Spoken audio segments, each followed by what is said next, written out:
안녕하세요. 네, 안녕하십니까. 네. 예.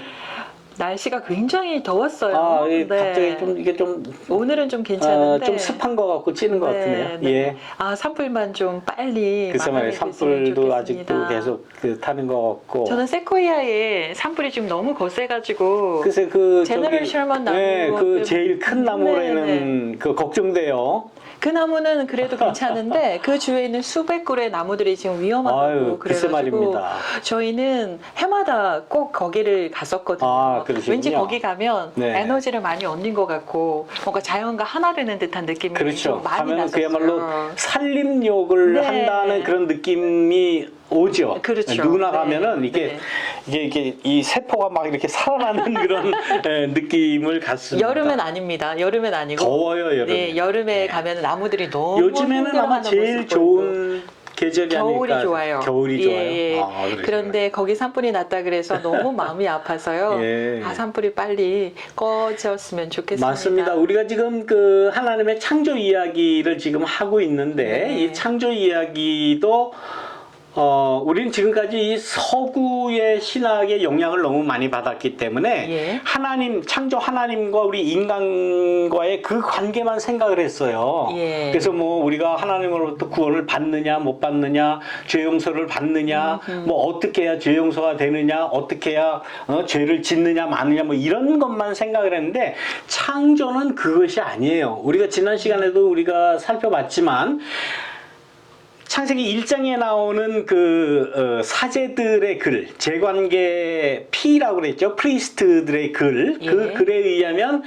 어떻게 보면 굉장히 과학적이에요. 네. 첫째 날부터 둘째 날, 셋째 날 이렇게 그 창조의 기본적인 그 베이스를 다 만드신 후에 그다음에 네 번째 날은 구체적으로 첫째 날 빛을 만드신 그 빛의 실체인 해를 만드시고 그 다음에 그 밝음을 낮이라고 어둠을 어둠을 밤이라고 칭하시고 네. 그 다음에 두 번째 날 궁창을 만드셨다 그랬잖아요. 네. 스페이스, 이 스카이.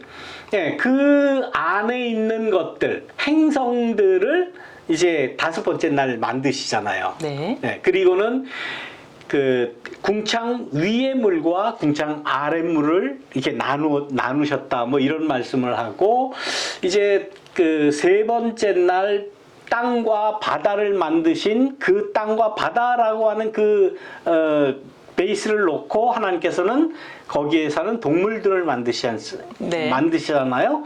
그래서 동물을 만드시고 제일 나중에 사람을 만드시고 얼마나 과학적으로 만드셨어요. 다시 말하면 창조라고 하는 것은 하나님과 인간 간의 그 관계만이 아니라 인간의 구원을 위해서는 하나님께서 자연을 이용하셔서 인간을 살게 하시고 인간을 그 죄를 용서해 주시고 또 인간을 구원하신다라는 그러한 그 전 우주적인 그러한 그 세계관의 안에 다 들어있는 거거든요. 네. 이게 자연이 중요하죠. 굉장히 중요하죠. 네. 네. 여기 그래도 미국의 가장 그 자연이 아름답고 좋은 곳이 이 서쪽 아닙니까? 동쪽보다는 그 시에라 네바다 산맥을 네. 중심으로 또 이 락키 산맥의 네. 그 줄기 아마 그 제일 아름다울 거예요. 가보면 정말 그 놀랍죠. 그렇죠. 네. 경이롭죠. 네. 네, 네. 그러한 자연 환경을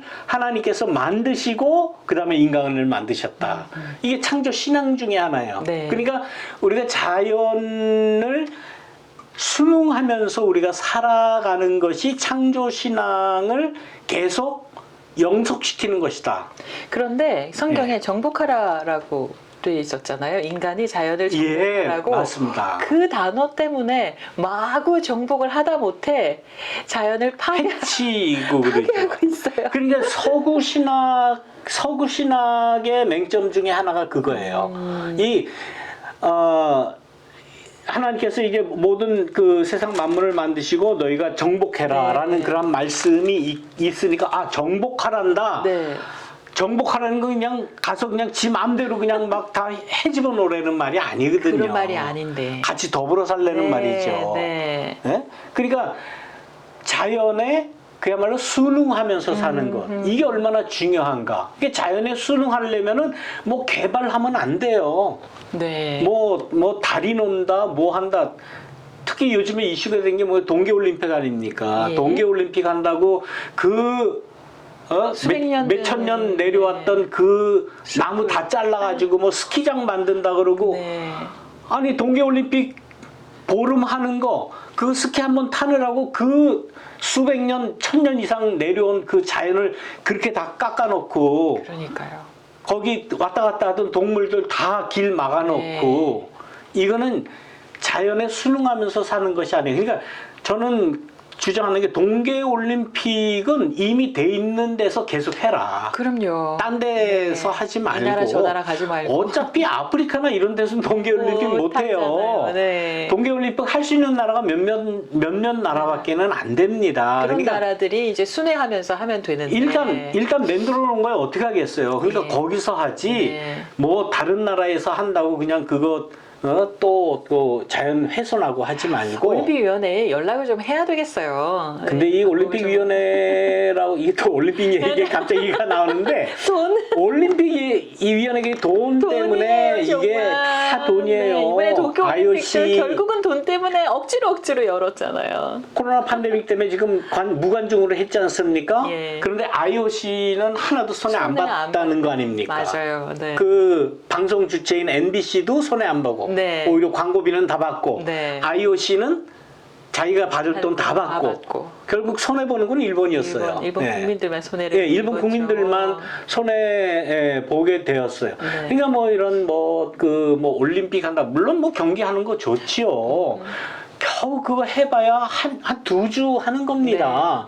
그러려면 그렇게 난리치면서까지 할 필요가 없는데 올림픽의 본질의 정신은 다 잃어버렸어요. 네. 예, 잃어버렸어요. 네. 대신에 이제 오로지 돈만 생각하는 걸로 바뀌게 됐어요. 자연에 순응하면서 창조 신앙으로 살아가자는 얘기하다 이제 여기까지 갔는데 네. 아무튼 우리가 살아가는 이 모든 우리의 삶의 모습도 하나님의 창조 신앙을 계속 이어가는 거예요. 우리가 창조는 그 옛날 고리짝 아담이 있을 때 그때만 한 번 이례적으로 일어난 것이 아니라 우리가 살아가는 매일매일의 삶의 순간순간이 창조 신앙적인 그 신앙 생활 습관으로 살아가야 된다. 다시 말하면 하나님 앞에 순종하고 자연에 순응하면서 살아가는 삶, 그것이 창조 신앙적인 그 신앙인의 삶이다라고 하는. 그리고 우리 조상들이 어떻게 보면 굉장히 성경적으로 살지 않았을까. 예. 기독교를 접하지 않았던 그 시절에도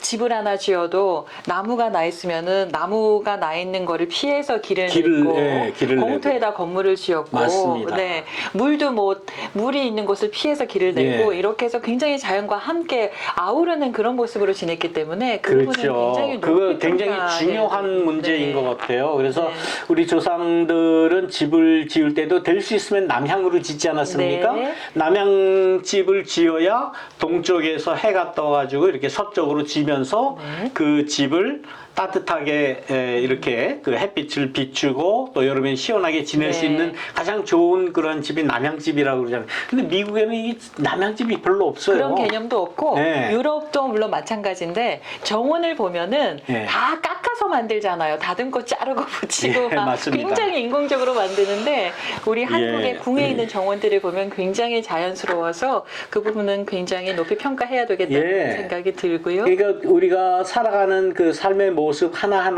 하나하나도 우리가 그냥 편의 위주로만 나에게 그 금전적인 이익만 그렇게 생각하지 마시고 하나님께서 만드신 이 자연을 어떻게 하면 자연에 순응하면서 살아야 되는가를 우리가 생각을 할 때에 창조신앙은 계속 영속된다. 맞네요. 창조신앙은 이 성경 안에 창세기 1장, 2장에만 있는 것이 아니라 우리의 삶을 살아가는 그 하나의 모습에서도 창조 신앙이 되살아날 수 있다. 그렇게 생각을 합니다. 그래서 한 가지 떠오르는 게요. 창세기 1장에는 7째 날 쉬셨다고 하는 쉼이 나오잖아요. 네네. 창세기 2장에는 안 나와요. 창세기 1장과 2장에 다른 점이 많지요. 그런데 그 중에 대표적인 것 중에 하나가 일곱 번째 날, 그러니까 소위 말하는 안식일에 대한 규정, 안식일에 대한 설명이 1장에는 나와 있는데 2장에는 없어요. 없어요. 예. 그 왜 그럴까? 지난 시간에도 약간 설명을 했지만 창세기 2장의 두 번째 창조 이야기이지만 두 번째라고 그래서 나중에 쓰여진 것이 아니라 사실 따지고 보면 훨씬 더 전에 쓰여진 거예요. 쓰여졌어요. 그러니까 네. BC 약 그 1000년쯤. 네. 그러니까 다윗 솔로몬 시대입니다. 통일 왕국 시대예요. 그러니까 다윗 왕조 때에 굉장히 그 부강한 나라였지 않습니까? 네. 그때에 이 그 신앙인들 하나님을 여호와라고 불렀던 J라고 얘기를 예. 했죠. 하나님을 여호와라고 불렀던 야훼라고 불렀던 그 신앙인들의 그 창조 이야기가 2장에 있는 이야기예요. 시대 순으로 된 것이 아니고. 그렇죠. 1장, 네. 2장이라고 해서 1장이 먼저 쓰여진 게 아니에요. 아니에요. 오히려 예. 2장이 BC 1000년쯤에 쓰여졌고 창세기 1장 이 사제들에 의해서 써진 것은 약 한 500년 이후에 587년부터 532년 바벨론 포로 시절에 쓰여진 거예요. 약 한 그 500년의 차이가 예. 나죠. 네. 그런데 이 안식일에 대해서 더 많이 그 관심을 가지고 안식일을 설명해야 되는 사람은 누굽니까? 사제들? 사제들이에요. 네. 네, 제사장들, 율법사들 이런 사람들은 제일 그 안식일에 대해서 민감합니다. 왜요? 아니 사제들이 할 일이 안식일에 일단 사람들이 모여야 설교하고. 예, 뭐 설교도 하고 신앙 공동체도 이루어지고 네. 아하. 그다음에 또 헌금도 그때 하잖아요. 예, 헌금도 와서 뭐 제물도 드리고 뭐 아하, 예, 네. 제사도 드리고 네. 그렇기 때문에 이 사제들은 이 안식일에 대한 관심이 많고 안식일에 대해서 설명해야 되고 안식일의 근원이 어디 있느냐를 따져갈 수밖에 없어요. 그래서 사제들의 신앙 고백이고 사제들의 글이었던 1장의 안식일이 나오는 거예요. 저는 그래서 무조건 쉬는 거를 포인트 하려고 쉬는 거에 중점을 주는 줄 알았더니 안식일이 중요한 거지 쉬는 게 중요한 건 아니에요. 물론 안식이라는 말 자체가 쉬는 거죠. 건데, 그러니까 네. 쉬는데 하나님도 쉬셨다는 거죠. 그렇죠. 하나님도 쉬셨는데 인간 너희들이 뭐라고 안식일이 이게 중요하다. 네. 안식일을 하나님께서 복을 주셨다. 그래서 안식일을 누구나 다 쉬어야 된다는 안식일의 근원에 대해서 네. 창조 이야기에 그 안식일 이야기를 갖다 붙인 거죠. 사제들이. 네. 네, 굉장히 그래서 중요한 거네요. 사제들 나름대로의 그 잡 디스크립션이 그 창조 이야기에도 들어가 있고 중요한데 그런데 이 사제들의 이슈였다라고만 치부하기에는 조금 부족한 점이 있어요. 물론 그 안식일을 통해서 사람이 노동을 쉬어야 된다고 하는 이러한 그 쉼에 대한 절대적인 가치, 네. 이건 굉장히 중요한 그쵸. 겁니다. 네, 그 부분요. 우리는 그게 굉장히 중요합니다. 바벨론의 포로로 잡혀갔을 때에 이제 사제들에 의해서 그 창세기 1장의 글이 이제 쓰여졌다라고 이제 그 가설을 우리가 지금 이야기하고 있는데 587년에서 532년까지 이 바벨론 포로 기간 동안에 유대 사람들이 포로로 잡혀가서 그냥 거기에서 살기만 한 것이 아니에요. 바벨론의 교육을 영향을 받아요. 네. 우리가 미국에 오면은 미국의 영향을 받지 않습니까? 그렇죠. 교육도 받고요. 유학을 와도 그럼요. 배움에서 많이 그래서 지금 변화를 받죠. 우리가 지금 한국에 있는 우리 한국 사람들하고 우리하고 비교해 놓고 보면 차이가 엄청납니다. 그럼요. 사고 방식에서도 차이가 나고 그거와 같이 바벨론 포로로 잡혀갔던 주이시들 그 주이시들도 바벨론의 교육을 엄청 받았어요. 그 바벨론의 이데올로기의 영향을 많이 받았습니다. 네. 그 당시에 가장 많이 받은 이데올로기 중에 하나가 뭐냐면 바벨론의 신화예요. 바벨론에 이미 가지고 있던 메소포타미아 문명이 가지고 있던 이 우주 만물의 생성에 대한 이데올로기. 그러니까 바벨론 창조 이야기. 쉽게 말하면 바벨론 사람들이 가지고 있던 메소포타미아의 창조 이야기를 많이 들었어요. 네. 그 중에 제일 유명한 바벨론 창조 이야기가 뭔가 하면 에누마 엘리시라고 하는 에누마 엘리시. 예, 에누마 엘리시라고 하는 이게 창조 바벨론 창조 신화입니다. 이 에누마 엘리시라고 하는 이 창조 이야기에는 거기도 신이 나와요. 그 제일 우두머리 되는 신이 마르둑이라는. 아, 마루동 많이 들어봤어요. 예. 예, 그 소위 말하는 우리 한국말로 말뚝, 말뚝신이라고 이렇게 얘기. 네. 저희는 학교 다닐 때 그렇게 네, 배웠어요. 네. 그 할아버지 교수님들이 말뚝신이 있었는 마르둑이라는 이 신이 제일 으뜸되는 신인데 아하. 이 신화, 이 에누마 엘리시 창조 신화에 의하면은 굉장히 복잡했어요. 네, 세상이 아주 복잡한데 그 복잡한 이유가 뭔가 하면 신들이 너무 많아. 신들이 너무 많아가지고 이 신들이 막 세상을 막 그냥 자기 마음대로 막 막 움직이는 거예요. 그 중에 대표적인 그 세상을 어지럽히는 그 신이 있었으니 그 티아맛이라는. 티아마시. 예. 예. 여성스러운 이름인데요. 여신이에요. 여신이군요. 티아맛. 네, 여자 신이에요. 이게 여자가 문제라니까. 농담입니다. 네네, 농담이에요. 예, 성인지 감수성이 제가 없지 않아요. 예. 네. 이 티아맛, 이 혼란 신을 이걸 처단을 합니다. 어허. 처단을 하면서 세상을 안정시켰다는 거예요. 네. 이러한 바벨론의 창조 신화가 있었는데 이것을 이스라엘 사람들도 포로로 잡혀간 이 주이시들도 많이 들었어요. 많이 듣다 보니까 어른들은 모르겠지만 애들은 그냥 그러려냐고 그것만 믿어요. 그렇겠죠. 그래서 이 사제들이, 이 프리스트들이, P 버전. 네. 예, 이 프리스트들이 우리의 하나님, 우리가 믿는 이 하나님에 대한 창조 이야기를 우리가 나름대로 기록을 해야 되겠다. 라고 해서 이 창세기 1장의 이 이야기가 시작이 된 것이다. 이렇게 추정을 합니다. 네. 일단 일종의 하나의 가설이에요. 그러나 이것이 거의 정확한 정설로 받아들여지는 말씀입니다. 그래서 창세기 1장에는 이 프리스트들, 사제들의 논리가 아주 강하게 들어가 있는데 사제들의 논리 중에서 사제들이 해야 될, 제사장이 해야 될 일 뭐예요? 안식일날 사람들 모아놓고 제사 드리고 설교 말씀하고 나름대로 신앙의 공동체를 곤고히 하는 것, 이게 굉장히 중요한 일이죠.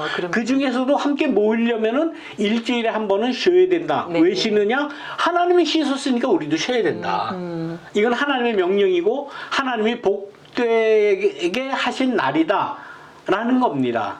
그래서 1장의 이 사제들의 글, 이 프리스트들의 글에는 안식일 이야기가 들어가는 거예요. 예. 거기에 비해서 이 2장에 나온 두 번째 창조 이야기, 이거는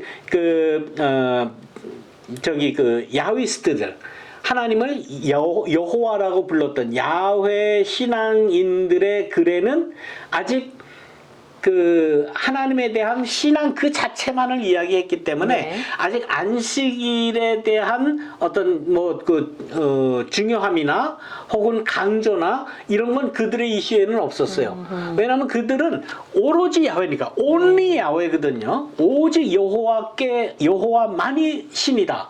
여호와만이 우리의 하나님이다라는 그런 주장을 했기 때문에 특별히 안식일에 대한 의식이 이 사제들에 비해서는 조금 적었을 거예요. 그렇겠네요. 그러니까 2장에는 안식일에 대한 이야기가 들어가지 않았을 것이다. 라고 보는 겁니다. 그리고 1장과 2장의 그 사이가 한 500년 정도 차이가 나잖아요. 예. 기록된 거 그 시기가 그 500년 동안 얼마나 많은 사회 발전이 있었고 과학의 발전이 있었고 철학의 발전이 있었겠어요. 그럼요. 어마어마한 그런 그 네. 발전이 있었지요. 네. 그런데 이 사제들이 가지고 있는 이 세계관, 네. 그들이 가지고 있는 이 세상을 바라보는, 우주를 바라보는 이러한 그 나름대로의 그 과학 지식이라고 하는 것은 2장에 나오는 야위스트들이 가지고 있는 그 세계관과 과학관과는 비교가 될 수 없을 정도로 엄청난 그런 발전의 모습이 보여요. 네. 첫째 날, 둘째 날, 셋째 날 그 기반으로 해서 넷째, 다섯째, 여섯째 날 하나님께서 우주 만물 창조하신 것을 이야기하는 게 굉장히 과학적입니다. 예. 이러한 과학적인 사고를 하게 된 이유도 바벨론의 그러한 그 세계관 과학관의 영향을 많이 받았다고 봐요. 왜냐하면 유프라테스 티그리스강 예. 나왔잖아요. 거기가 메소포타미아 문명 발상지죠. 네. 그래서 세계 4대 문명 발상지가 있지 않습니까? 예. 우리 여러분들 고등학교 때 다 배우셨을 거예요. 지금 잊어버리셨겠지만은. 예. 첫 번째 그 황하 유역 황하강과 양치강을 중심으로 발달된 그 황하 문명. 예, 황하 문명. 중국이죠. 네. 그다음에 겐지스강을 중심으로 발달됐던 인더스, 네. 인더스 문명. 인도 문명. 그다음에 오늘 우리가 지금 취급하고 있는 이 바벨론을 중심으로 한 티그리스 유프라데스 강을 중심으로 한 메소포타미아 문명, 네. 바벨론 문명이죠. 네. 그리고 그 나인강을 중심으로 한 이집트 문명. 이게 4대 문명 발상지잖아요. 우리 이런 것도 성경 공부에서 배워요. 그럼요. 이제 이런 거 정도는 그래도 알아야지. 정말 까마득한데 초중고등학교 예. 때 막 시험 그런데 시간에 다 쓰고. 이 창조 이야기 안에는 그 메소포타미아 문명의 영향이 없다고 볼 수 없어요. 네. 예, 그러면 뭐 성경이 메소포타미아 문명에서 비롯된 거냐? 뭐 이렇게 질문하는 건 좀 유치한 질문이에요. 예, 그런 질문을 하시지 마시고. 어쨌든 창조 얘기가 너무나 달라도 확연히 다르잖아요. 예. 이쪽에 마루뚝이 이야기하고 우리 창조 이야기하고는 완전히 다른데요. 예. 그래서 그 메소포타미아 문명 그 당시로서는 굉장히 발달된 과학관의 그런 그 과학적인 사고 방식, 방법론을 이 사제들도 알고 있었을 네. 거예요. 네. 그래서 인간이 살아가는데 필요한 온 천지 만물을 굉장히 이렇게 체계적으로 조직적으로 창조하셨다라는 이야기를 이렇게 창세기 1장에는 이렇게 네. 기술하고 있는 거예요. 문장도 깔끔하고. 네. 네. 아주 권위도 팍팍 느껴지고. 그럼요. 네. 네. 그래서 이 그 문명 인간의 이 문명 발달이라고 하는 것 안에도 결국은 하나님의 창조에 대한 신앙 그것으로 우리가 재해석할 수 있다라고 볼 수가 있는 것이죠. 네. 예.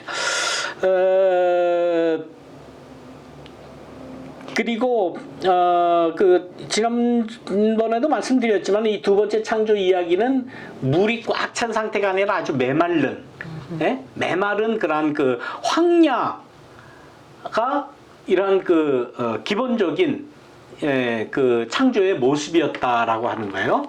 물이 없어요 여기는. 메말랐고 풀도 나지 않았고 하나님께서 비도 내리지 아니하셨고 그러니까 이 두 번째 창조 이야기 그 야훼이스트들의 이 창조 이야기 글 약간 BC 1000년이라고 그랬지 않습니까? 네. 아주 제일 오래된 창조 신앙이에요. 거기에는 그 기본 베이스가 여긴 바벨론 그 티그리스 유프라테스 강 유역이 물이 많은 유역에서 이런 창조 이야기가 나온 것이 아니라 메마른 사막과 같은 곳에 하나님께서 비를 내려서 비옥하게 풍요롭게 해주셨다라는 네. 그런 창조 이야기가 들어간 거예요. 그럼 여기서 한 가지 많은 사람들이 그 의문을 할 거예요. 아니 가나안 땅이면은 젖과 꿀이 흐르는 그런 땅 아니냐. 네, 네. 밀크 그러니까요. 앤 허니. 네. 얼마나 그 우리 인간들이 좋아하는 그 중요한 그 인간이 먹어야 하는 겁니까? 밀크 앤 허니. 젖과 꿀이 흐르는 땅. 그런데 사실 이 가나안 땅이 박토예요. 사실은 박토예요. 네. 사실은 사막 기후고 사막 토양이에요. 그래서 물이 그렇게 중요했던 거예요. 그래서 이 두 번째 창조 이야기에서는 뭐라고 이야기합니까? 하나님께서 에덴 동산을 만드시고 에덴 동산에서 샘이 솟아서 네 줄기 강으로 흘러나갔다는 거 아니에요. 네. 거기에서 그 줄기가 티그리스 유프라테스 강, 뭐 기혼, 하윌라 뭐 이런 데도 갔지만 티그리스 유프라테스까지 갔다는 거는 네.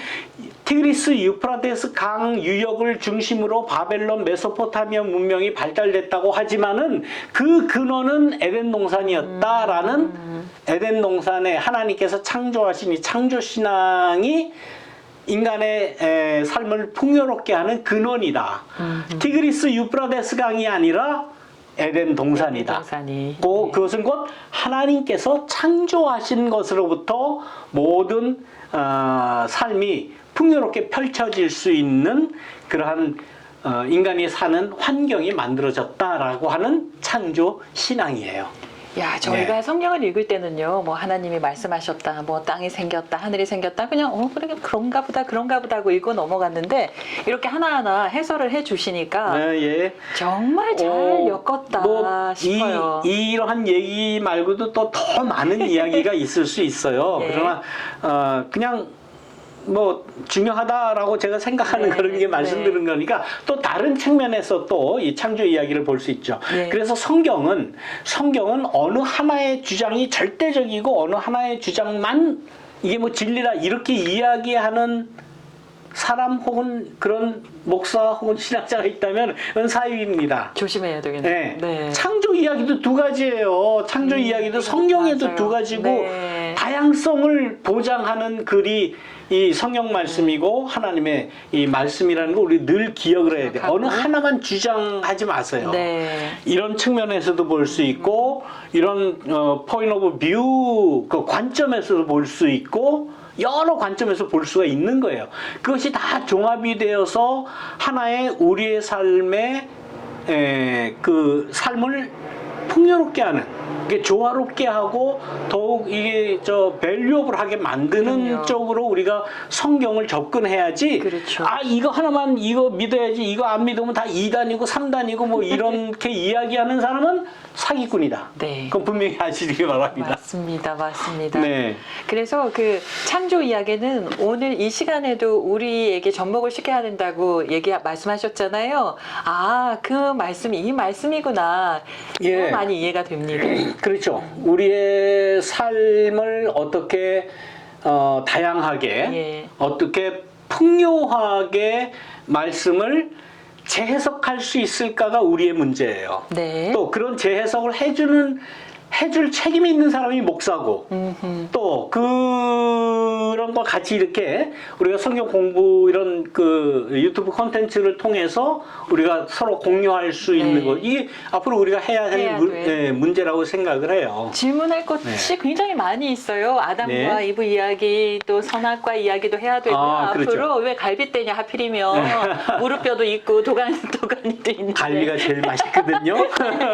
그런 것들에 대해서 앞으로 하나하나 짚어가고 또 해설을 지금까지는 지난주 이번 주 굉장히 조금 이렇게 너무 폭넓게 지금 창조 이야기를 접근했는데 이제 다음 주부터는 이렇게 하나의 토픽으로 이렇게 좀 이렇게 포커스해서 아주 그냥 그 좀 집중적으로 좀 이야기를 좀 더 깊게 나누었으면 좋겠다 생각합니다. 아마 제가 이렇게 듣기에도 너무 이렇게 그 와이드한 광폭 행보를 지금 해왔는데 이제는 조금 더 다음 주부터 이렇게 하나의 주제로 이렇게 좁혀서 이렇게 컨센트레이트하게 콘텐츠를 이어가도록 하겠습니다. 네, 오늘도 함께 해주신 우리 성도님들과 또 시간 만들어주신 우리 윤소님께. 아, 예. 말씀드립니다. 저보다도 우리 현주 씨께서 더 굉장히 바쁘신 분인데 이렇게 바쁘죠.